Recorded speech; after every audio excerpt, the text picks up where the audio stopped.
What are they? Heel pit lace pads. Heel lace pads, right? And they go exactly where they say, on your laces and over your heel. Those are the two most common places for you to get a tape cut at. So we're going to put those there, right?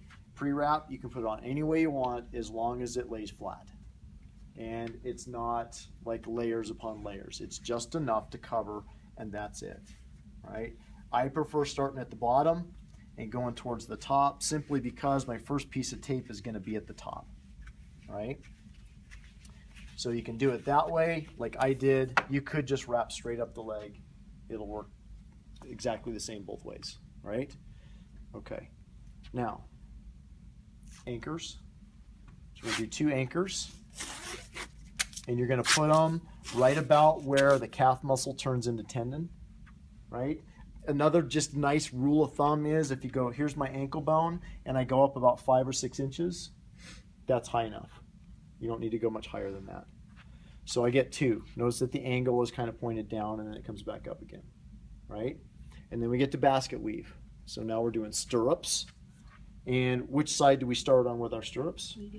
Medial, because we're doing this mainly for an inversion sprain.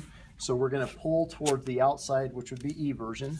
So I put a stirrup down, and then I do a horseshoe or a C-strip, right? And the first one should be right around the ankle length or ankle height. So where the malleolus is. And then we do another one. Does it go in the exact same spot? Nope. We want to fan that out just a little bit so it comes. In my case, I start back and come forward. Whatever is comfortable for you, doesn't make any difference. I do another C-strip or a horseshoe, and now I've overlapped by half and I'm working my way up the leg, right? Then I do another stirrup. Again, mine comes forward a little bit, so it's just a little bit farther forward, and I fan out over the top so it spreads itself out a little bit. You cover up more area, and when you get done, you don't have pink showing through or pre-wrap showing through, right? Another horseshoe C-strip. And I'm just working my way up. I got this little bit of space that's there. I've already done my 3 stirrups, which is all I need. And so I work my way up until that gap is filled in, right? And is the tape overlapping by half each time, right? That's for strength. That's what we want. Now we get to do our heel locks, right? So I like to start out on the outside of the heel, but wherever works is fine. We go right over the top, so where their foot bends, that's where I want the middle of the tape.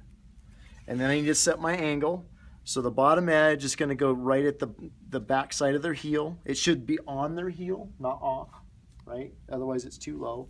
I have that angle and I keep it.